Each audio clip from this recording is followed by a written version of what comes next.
আসসালামু আলাইকুম প্রিয় দর্শক শ্রোতা। এই মুহূর্তে আপনারা দেখতে পাচ্ছেন খুব সুন্দর একটি দৃশ্য। দেখতে পাচ্ছেন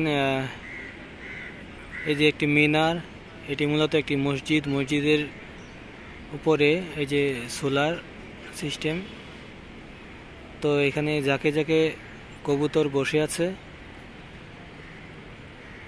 মূলত এই কবুতরগুলো বসে থাকার মূল কারণ হচ্ছে তার পাশেই একটি নির্দিষ্ট একটি জায়গা আছে। এখানে এখানকার স্থানীয় মানুষ যারা আছে ওনারা খাবার বিতরণ করে।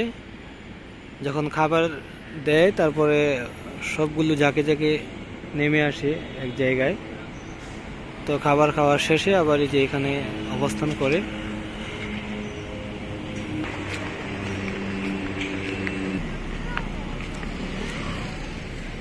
মূলত এই জায়গাটির মধ্যে আপনার কবুতরগুলোকে খাবার দেওয়া হয়। পাশেই খেলার মাঠ।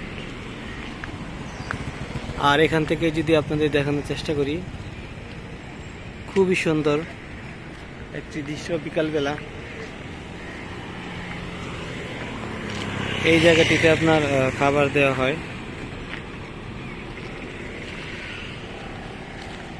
যেহেতু জায়গাটি খুব কাছে,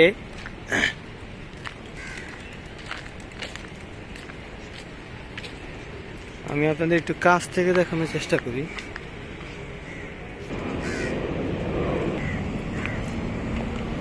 এই দেশের একটি বিশেষত্ব হচ্ছে কি, আপনার কবুতর এবং কবুতরের বাচ্চা মানুষে খায় না খাওয়ার কারণে কবুতর সবসময় মানুষের খুব কাছে এসে থাকে। এই যে দেখতে পাচ্ছেন, অসাধারণ একটি দৃশ্য।